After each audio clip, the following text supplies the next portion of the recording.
Ô Seigneur, jusqu'à quand le temps de notre esclavage va durer? Je veux continuer maintenant avec un message que le Seigneur t'a donné, frère Giuseppe. C'est fort celui-là, parce que quand j'ai lu aussi le titre de ce message, ça m'a semblé être un cri de tous ceux qui aiment Jésus et qui sont en train de combattre dans ces temps de la fin. Parce que le titre dit « Ô Seigneur, jusqu'à quand terminera le temps de notre esclavage ?» Je sais que beaucoup d'entre vous, vous posez cette question. Quand est-ce que tout cela finira? Oui, je vois tous les frères et sœurs à genoux pour invoquer le Seigneur. Jésus m'a répondu et m'a donné ce message. Ésaïe 40, du verset 1 au verset 2. Le Seigneur répond, « Consolez, consolez mon peuple, dit votre Dieu. Parlez au cœur de Jérusalem et criez-lui que sa servitude est finie, que son iniquité est expiée, qu'elle a reçu de la main de l'Éternel au double de tous ses péchés. Ô Seigneur, le maligne règne, conçoit des plans diaboliques, l'innocent ne lui résiste pas, élève le calice de la méchanceté et porte un toast quand ton peuple est en train de souffrir. Dit le Seigneur, ne regardez seulement à ce que l'ennemi fait, regardez à moi, regardez à mes promesses, comme il est écrit, Ésaïe 35, du verset 1 au verset 10. Le désert et le pays aride se réjouiront. La solitude s'égayera et fleurira comme un narcisse. Elle se couvrira de fleurs et tressaillera de joie, avec chants d'allégresse et cris de triomphe. La gloire du Liban lui sera donnée, la magnificence du Carmel et de Saron. Ils verront la gloire de l'Éternel, la magnificence de notre Dieu. Fortifiez les mains languissantes et affermissez les genoux qui chancellent. Dites à ceux qui ont le cœur troublé, prenez courage, ne craignez point. Voici votre Dieu, la vengeance viendra, la rétribution de Dieu. Il viendra lui-même et vous sauvera. Alors s'ouvriront les yeux des aveugles, s'ouvriront les oreilles des sourds. Alors le boiteau sautera comme un cerf, et la langue du muet éclatera de joie. Car des œufs jailliront dans le désert, et des ruisseaux dans la solitude. Le mirage se changera en étang, et la terre desséchée en source d'eau. Dans le repère qui servait de gîte aux chacals, croîtront des roseaux et des joncs. Il y aura un chemin frayé, une route qu'on appellera la voie sainte. Nul impur n'y passera, elle sera pour eux seuls. Ceux qui la suivront, même les insensés, ne pourront s'égarer. Sur cette route, point de lion, nulle bête féroce ne la prendra, nul ne s'y rencontrera. Les délivrés y marcheront, les rachetés de l'Éternel retourneront. Ils iront à Sion avec chant de triomphe, et une joie éternelle couronnera leur tête. L'allégresse et la joie s'approcheront. La douleur et les gémissements s'enfuiront. Moi aussi, j'avais hâte d'arrêter le diable, d'arrêter le mal, tout de suite. Mais avant cela, je dois finir d'enlever tous mes agneaux, victimes des mâchoires du lion. À ce moment-là seulement, ce n'est qu'à l'heure que je pourrai jeter le malin dans le lac de feu qui a été préparé pour lui et les siens. Consolez-vous par ces paroles, persévérez et réjouissez-vous que je vous ai donné la garantie du Saint-Esprit pour persévérer dans toute affliction. Ne regardez pas vers les problèmes, mais regardez vers moi. Merci Seigneur. Gloire à toi Jésus. C'est vrai Jésus, partout où nous posons notre regard, nous trouvons des ruines et de mauvais plans de l'ennemi qui semble réussir. Ô mon Dieu Tout-Puissant, réveille-toi, fais tomber le méchant, humilie-le et mets-le sous tes pieds. Dit le Seigneur. Ésaïe 51, du verset 3 au verset 23. Ainsi l'Éternel a pitié de Sion, il a pitié de toutes ses ruines. Il rendra son désert semblable à un Éden, et sa terre aride à un jardin de l'Éternel. La joie et l'allégresse se trouveront au milieu d'elle, les actions de grâce et le chant des cantiques. Mon peuple, sois attentif. Ma nation, prête-moi l'oreille, car la loi sortira de moi, et j'établirai ma loi pour être la lumière des peuples. Ma justice est proche, mon salut va paraître, et mes bras jugeront les peuples. Les îles espéreront en moi, elles se confieront en mon bras. Levez les yeux vers le ciel et regardez en bas sur la terre, car les cieux s'évanouiront comme une fumée, la terre tombera en lambeaux comme un vêtement, et ses habitants périront comme des mouches. Mais mon salut durera éternellement, et ma justice n'aura point de fin. Écoutez-moi, vous qui connaissez la justice, peuple qui a ma loi dans ton cœur, ne craignez pas le pauvre des hommes, et ne tremblez pas devant leur outrage, car la teigne les dévorera comme un vêtement, et la gerce les rongera comme de la laine.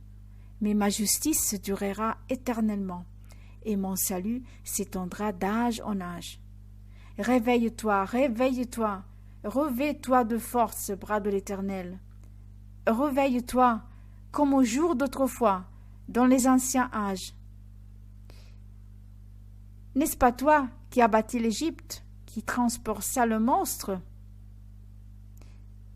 N'est-ce pas toi qui as mis à sec la mer, les œufs du grand abîme, qui fraya dans les profondeurs de la mer un chemin pour le passage des rachetés? Ainsi les rachetés de l'Éternel retourneront, ils iront à Sion avec chant de triomphe, et une joie éternelle couronnera leur tête. L'allégresse et la joie s'approcheront, la douleur et les gémissements s'enfuiront. C'est moi qui vous console. Qui es-tu pour avoir peur de l'homme mortel et du Fils de l'homme, pareil à l'herbe? Et tu oublierais l'Éternel qui t'a fait, qui a étendu les cieux et fondé la terre? Et tu tremblerais incessamment tous les jours, devant la colère de l'oppresseur, parce qu'il cherche à détruire? Où est donc la colère de l'oppresseur? Bientôt, celui qui est courbé sous les fers sera délivré. Il ne mourra pas dans la fosse, et son pain ne lui manquera pas. Je suis l'Éternel, ton Dieu, qui soulève la mer et fait mugir ses flots. L'Éternel des armées est son nom. Je mets mes paroles dans ta bouche, et je te couvre de l'ombre de ma main, pour étendre de nouveaux cieux et fonder une nouvelle terre, et pour dire à Sion, tu es mon peuple. Réveille-toi, réveille-toi, lève-toi, Jérusalem, qui a bu de la main de l'Éternel la coupe de sa colère, qui a bu, sucé jusqu'à la lie de la coupe d'étourdissement. Il n'y en a aucun pour la conduire de tous les fils qu'elle a enfantés. Il n'y en a aucun pour la prendre par la main de tous les fils qu'elle a élevés. Ces deux choses te sont arrivées. Qui te plaindra? Le ravage et la ruine, la famine et l'épée. Oui, suis-je pour te consoler? Qui suis-je pour te consoler? Tes fils en défaillance gisaient à tous les coins de rue, comme le cerf dans un filet, chargé de la colère de l'Éternel, des menaces de ton Dieu. C'est pourquoi, écoute ceci, malheureuse, ivre, mais non de vin. Ainsi parle ton Seigneur, l'Éternel, ton Dieu, qui défend son peuple. Voici, je prends de ta main la coupe d'étourdissement, la coupe de ma colère. Tu ne la boiras pas. Je la mettrai dans la main de tes oppresseurs, qui te disaient, courbe-toi et nous passerons. Tu faisais alors de ton dos comme une terre, comme une rue pour les passants. Waouh! Gloire à Dieu! Il semble être écrit pour les temps dans lesquels nous vivons aujourd'hui. Il est écrit: qui es-tu pour avoir peur de l'homme mortel et du Fils de l'homme, pareil à l'herbe? Et tu trembles incessamment tout le jour devant la colère de l'oppresseur. Frères et sœurs, nous ne devons pas trembler. Nous devons nous rappeler que nous avons un Dieu qui est le Tout-Puissant, car nous avons lu Isaïe 35. La vengeance et la rémunération de Dieu viendront. Dieu même viendra nous sauver. Nous devons regarder la grandeur de notre Dieu. Qui est plus grand que mon Dieu? Ne regardez pas l'homme qui essaye de nous opprimer et de nous faire trembler. Non, oubliez tout ce que le diable fait et fixez votre yeux sur Jésus. Rappelons-nous tout ce que notre Seigneur a toujours fait pour son peuple fidèle et pour les grands hommes de Dieu qui l'ont suivi. Il a toujours fait des miracles pour eux et il y en fera pour nous. Il a toujours délivré son peuple des persécutions des Égyptiens, des Assyriens, des Babyloniens et des nazis et de l'Antichrist qui vient. Jésus-Christ est le même hier, aujourd'hui et pour toujours. Le Seigneur qui a ouvert un chemin dans la mer Rouge ouvrira aussi un chemin dans la mer de l'Antichrist et du diable. Car ce n'est pas le diable qui est au pouvoir, non, mais c'est Dieu qui est au pouvoir. Le Seigneur nous dit de ne pas nous décourager devant tout le mal que font les méchants. Voici une prophétie du Seigneur à son Église d'aujourd'hui, en Ésaïe 52, du verset 1 au verset 12. Réveille-toi, réveille-toi, revêt ta parure, Sion, revêt tes habits de fête, Jérusalem, ville sainte, car il n'entrera plus chez toi ni incirconcis, ni impur. Secoue ta poussière, lève-toi, mets-toi sur ton séant, Jérusalem, détache les liens de ton cou, captive, fille de Sion. Car ainsi parle l'Éternel. C'est gratuitement que vous avez été vendus, et ce n'est pas à prix d'argent que vous serez rachetés. Car ainsi parle le Seigneur, l'Éternel. Jadis mon peuple descendit en Égypte pour y séjourner, puis l'Assyrien l'opprima sans cause. Et maintenant, qu'ai-je à faire, dit l'Éternel, quand mon peuple a été gratuitement enlevé? Ces tyrans poussent des cris, dit l'Éternel, et toute la durée du jour mon nom est outragé. C'est pourquoi mon peuple connaîtra mon nom. C'est pourquoi il sera en ce jour que c'est moi qui parle. Me voici. Qu'ils sont beaux sur les montagnes, les pieds de celui qui apporte de bonnes nouvelles, qui publie la paix, de celui qui apporte de bonnes nouvelles, qui publie le salut, de celui qui dit à Sion, ton Dieu règne. La voix de tes sentinelles retentit. Elle s'élève la voix. Elles poussent ensemble des cris d'allégresse, car de leurs propres yeux, elles voient que l'Éternel ramène Sion. Éclatez ensemble un cri de joie, ruine de Jérusalem, car l'Éternel console son peuple. Il rachète Jérusalem. L'Éternel découvre le bras de sa sainteté aux yeux de toutes les nations, et toutes les extrémités de la terre verront le salut de notre Dieu. Partez, partez, sortez de là, ne touchez rien d'impur, sortez du milieu d'elle. Purifiez-vous, vous qui portez les vases de l'Éternel.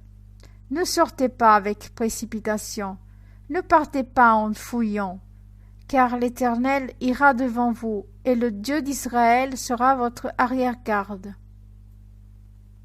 Gloire à Dieu, merci Dieu pour ta parole. Le prophète Ésaïe n'a pas vu l'accomplissement de sa prophétie. Israël ne l'a pas vu non plus. On dit que Ésaïe a été torturé et assassiné par le méchant roi Manassé, et que Israël n'a pas vu l'accomplissement de cette prophétie de façon permanente. La Syrie a détruit les dix tribus d'Israël, et aussi Juda, et ensuite Benjamin a été absorbé par Juda, et depuis ils ont été appelés juifs parce que les 10 tribus n'étaient plus là, et ensuite Juda a été exilé à Babylone le siècle après. après la prophétie d'Ésaïe et 6 siècles avant Jésus-Christ. Aujourd'hui encore, dans l'Israël renaissant de 1948, le peuple chrétien de Dieu dans le monde entier a vu l'accomplissement de ces grandes promesses. Israël était au milieu de sa profonde désobéissance quand Ésaïe a prophétisé cela. Une désobéissance contre Dieu pour laquelle Dieu la punira sévèrement par l'esclavage en Assyrie et Babylone. Mais voici que Dieu envoie son amour, son pardon, par l'intermédiaire de son prophète Ésaïe. Une merveilleuse lumière, un éclair des bénédictions à venir, pour montrer à Israël de ne pas s'attarder sur les châtiments, pourtant justes et nécessaires. Ésaïe 52, du verset 9 au verset 10. Éclatez ensemble en cris de joie, ruines de Jérusalem, car l'Éternel console son peuple, il rachète Jérusalem. L'Éternel découvre le bras de sa sainteté aux yeux de toutes les nations, et toutes les extrémités de la terre verront le salut de notre Dieu. Au milieu de la tribulation, frères et sœurs, nous devons crier de joie, en croyant que le Seigneur réconforte et réconfortera son peuple. Au milieu de la tribulation, nous devons crier de joie et louer le Seigneur, car le Seigneur nous sauve. Le Sauveur est son nom. Le jour vient où toutes les nations de la terre verront son salut pour nous. Revoyons le message d'Ésaïe 52, du verset 11 au verset 12.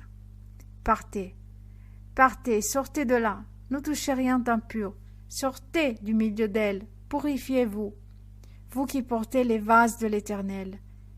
Ça ressemble à un message pour les jours que nous vivons aujourd'hui. Nous qui portons les vases du Seigneur, l'Évangile, sortez, il est temps de sortir, frères et sœurs, il est temps de sortir. Ce n'est pas le moment de boire un cappuccino. Parce que vous savez, Hitler arrive, l'Antichrist arrive. Les vases du Seigneur, c'est nous, c'est notre corps. Amen. Ne sortez pas avec précipitation, ne partez pas en fouillant, car l'Éternel ira devant vous, et le Dieu d'Israël vous sera pour vous votre arrière-garde. Il dit, vous ne partirez pas en hâte. Si vous obéissez, naturellement, si nous obéissons, si nous partons quand il nous appelle. Mais si nous nous endormons, comme dit Matthieu 24, du 15 au 21, nous n'aurons pas le temps de rentrer à la maison et de prendre nos vêtements. Pourquoi? Parce que vous avez été une cigale qui chantait quand vous aurez dû travailler comme des fourmis, et donc maintenant vous avez été surpris. Cependant, l'Église de Dieu part et se déplace, mais elle ne fuit pas dans la peur, car le Seigneur dit, « Je marcherai devant toi et je serai ton arrière-garde. » Il nous a protégés plusieurs fois au port de débarquement, au port de départ. Pourquoi? Parce que par la grâce de Dieu, nous sommes partis. Je parle de notre communauté. Nous sommes partis quand Dieu nous a appelés. Mais celui qui n'obéit pas quand il faut partir ne doit pas s'étonner d'être détruit après. N'oubliez pas que Dieu vous aide.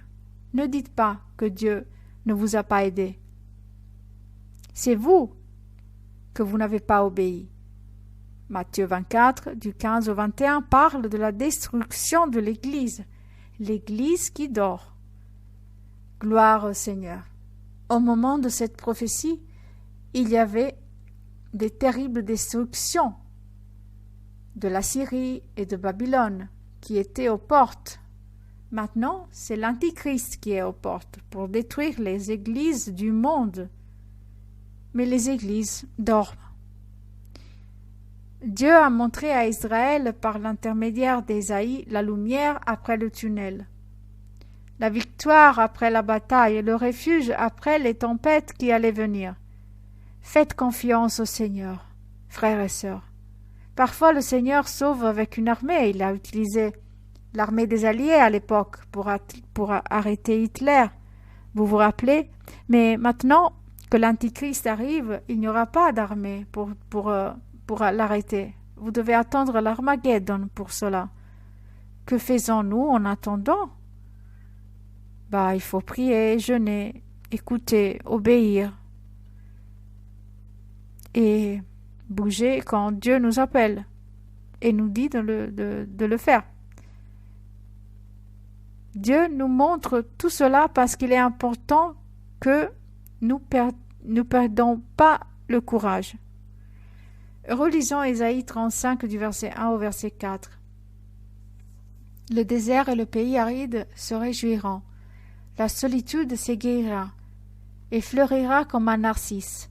Elle se couvrira de fleurs et tressaillira de joie, avec chant d'allégresse et cris de triomphe. La gloire du Liban lui sera donnée, la magnificence du Carmel et de Saran. Ils verront la gloire de l'Éternel, la magnificence de notre Dieu. Fortifiez les mains languissantes et affermissez les genoux qui chancellent. Dites à ceux qui ont le cœur troublé, prenez courage, ne craignez point, voici votre Dieu. La vengeance viendra, la rétribution de Dieu, il viendra lui-même, et il vous sauvera. Quel réconfort cette écriture nous apporte. Quand les choses se compliquent, les durs s'en sortent, on dit. L'épouse de l'Église n'est pas une déganglée. Elle ne se défile pas. Elle est une Église forte qui est destinée à gagner. Lisons sur l'Église épouse. Hébreux 11 du 32 au 40. Et que dirais-je encore? Car le temps ne manquerait pas pour parler de Gédéon, de Barak, de Samson, de Jephthé et de David, de Samuel et des prophètes. Est-ce que je peux paraphraser Angela maintenant? Caterina, Anna Maria, Graziella, Francesca, Franca, Angelica, Vittoria, Stefania et beaucoup d'autres. C'est vous, frères, que j'ai mentionné. Dieu a vos noms, qui, par la foi, vainquirent des royaumes, exercèrent la justice, obtinrent des promesses, fermèrent la gueule des lions, éteignirent la puissance du feu, échappèrent aux tranchants de l'épée, guérirent de leur maladie, furent vaillants à la guerre, mirent en fuite des armées étrangères. Des femmes recouvrèrent leur mort par la résurrection. D'autres furent livrés au tourment et n'acceptèrent point de délivrance, afin d'obtenir une meilleure résurrection. D'autres subirent des moqueries et le fouet, les chaînes et la prison. Ils furent lapidés, sciés, torturés. Ils moururent tués par l'épée. Ils allèrent çà et là vêtus de peaux de brebis et de peaux de chèvres, dénus de tout, persécutés, maltraités. Eux, dont le monde n'était pas digne, errant dans les déserts et les montagnes, dans les cavernes et les antres de la terre. Tout cela, à la fois desquels il a été rendu témoignage, n'ont pas obtenu ce qui leur était promis. Dieu, ayant en vue quelque chose de meilleur pour nous, afin qu'il ne parvint pas sans nous à la perfection.